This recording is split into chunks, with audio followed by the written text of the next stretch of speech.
Hi guys, welcome back to my channel. In case you're seeing my face for the first time, my name is Tosi, and in case you've been here before, you already know you are welcome back, Mariji. So guys, today we're going to be talking on how to embrace being vulnerable. Without further ado, let's get into the video.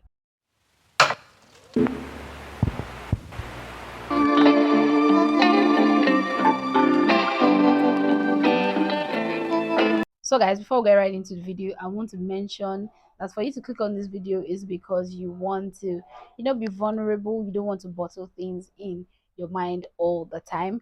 But first off, I have to mention that it's not everyone that you go anywhere to be vulnerable with. Yes, you have to be very, very sure that the person you're being vulnerable with is someone that you know is going to not use it against you in particular. It's okay maybe when they tell people, but when they use it against you, that is something that you do not want. So it's always very, very important to know the people that you are being vulnerable to. Yeah. So the first way or the first step to you embracing being vulnerable is to start small. If you're someone that you struggle with speaking your mind to people, you always bottle things, start small. Let's say you have like a low self-esteem, right? And you want to be vulnerable to someone that is very close to you, that more I have low self-esteem. Start small.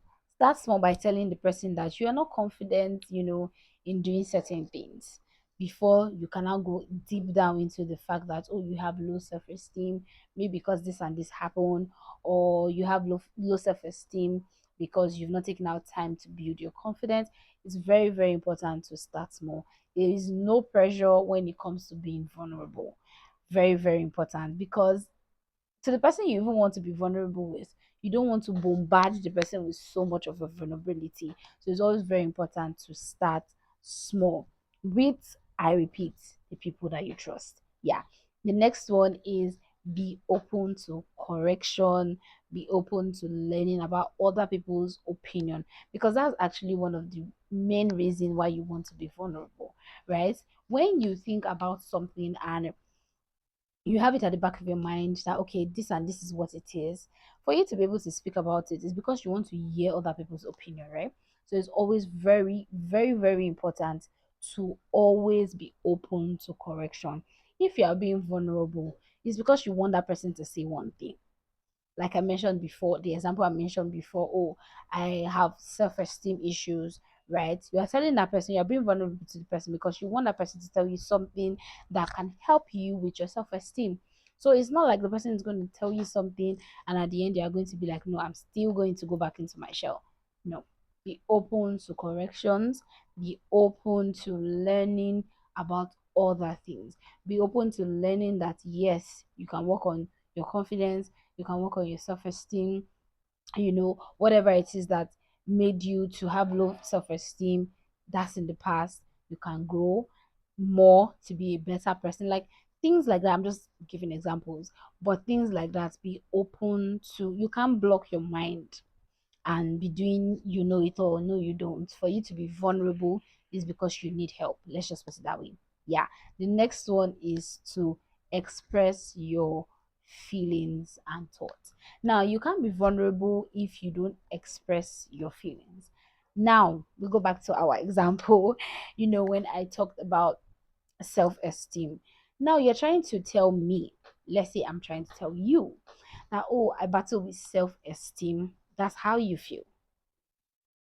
Now, I go further by saying, or whoever is saying, further by saying, oh, I think I have low self esteem because of the way my family, was, the way I grew up, right? Or because, oh, I had, people that really talked me down when I was younger, or because I feel like I haven't studied so much about so many things, or because I feel like I don't have knowledge about so many things. Now, that is your thoughts.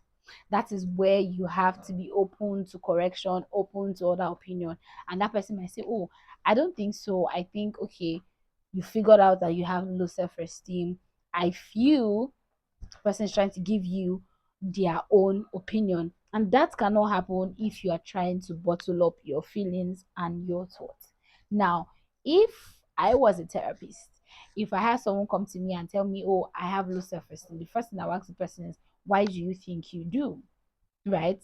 So that I can figure out what's going on. That's the person's thought. I want to hear the person's thought, right? So if you want to be vulnerable about anything to your partner, to your family member, to people, not to people, don't be vulnerable to everybody and anybody. But if you want to be vulnerable, you need to open up, say your feelings, say your thoughts. That's how you're being vulnerable. It can be hard at first, trust me. That is why I keep saying it. Make sure you are being vulnerable to people that you trust, not people that will use it against you. Telling is, to me, oh, if I'm being vulnerable to someone and telling is not a big deal. I might just get angry. But when you start using it against me, that is when I will have a problem with it, right? Because I didn't tell you so you can use it against me. That is you shaming me for the things that I already know and the things that I'm already battling with, right? So it's always very important to share it with people that you trust. These are people that over time you've come to study them, not even with your own problem, studying them with other people, the way they relate to you. Do they talk about other people? Do they do this? Do they do that? So it's always very, very, very, very important to be vulnerable, open, tell your feelings and your thoughts to people that you trust. Yeah. The next one is to put yourself out there.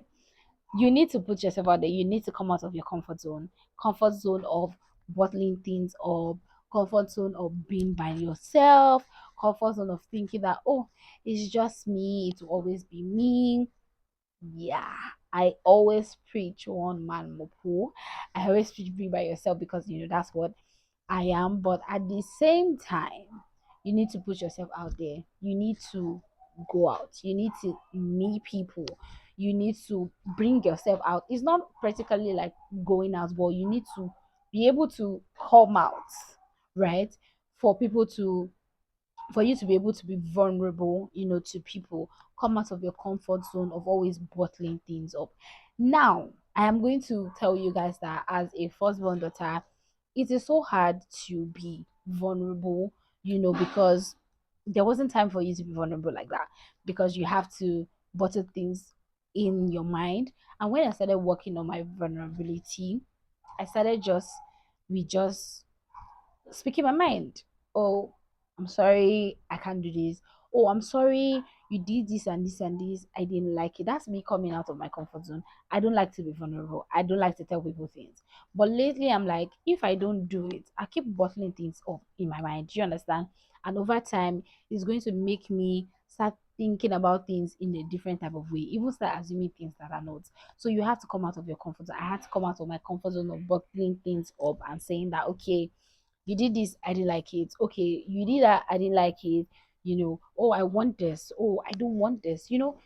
Starting small, bringing yourself out is very, very important. If you are not vulnerable, if you don't open yourself up and let people understand what is going on inside of you, like you stripping yourself naked, that's basically what it is.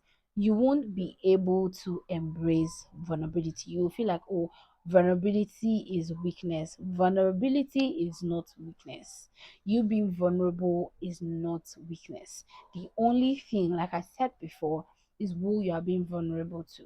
Like I said, they might want to use it against you, so it's always very important. You being vulnerable is not a weakness. Yeah. So the last but not the least thing is to develop self-awareness. In case you can hear the dog shouting, I don't know why that dog is shouting and it's from another compound. It has been shouting for the past 5 minutes. 20 minutes. I'm not capping. But yeah, that's by the way. So you have to develop self-awareness. I have a video on self-awareness. I'm going to see if I can link it in my description box. Yeah, so it's always very important to be self-aware if you are trying to embrace vulnerability. In as much as you are trying to talk to someone, like I said, you have to, let the person know what is happening with you, doing it to someone that you trust. You have to be self-aware. Why are you being vulnerable? Is it because you want to use it against the person? Yeah, very important. Yeah, that's another way. It's not only people using against you. People can actually use their vulnerability for the betterment of themselves. I mean, I can come and tell you, oh, I have self-esteem issues because I don't want to present, because I don't want to do that presentation. Do you understand? That is not nice. So you need to be self-aware. You need to know the reason why you want to embrace vulnerability. Is it because you want to be a better person? Is it because you are doing this because you want to do some shady things? It's very, very important. You need to be self aware. You need to be self aware. You need to know your emotions. You need to know your thoughts. You need to know it. You need to know it. You are a person, you're a body, you're a human that has so many things going on in your head. So you need to understand it. Or am I having low self esteem because you know this person did me somehow, or because, oh, I don't want to present, or because I don't want to relate to this person, or because you need to understand what it is. You need to understand what it is. Being vulnerable and embracing vulnerability takes a lot of time. It takes a lot of trust. It takes a lot of thought. It takes a lot of controlling your emotions. So it's not something that you want to play with. If you are not ready, step back. When you're ready, take it one at a time. That is when you knowing the reason why you do certain things. Like I said before, you knowing your thought. That is the reason why you have to know that, okay, I have low self-esteem because of what happened at my childhood, and that is happening because you are self-aware, right?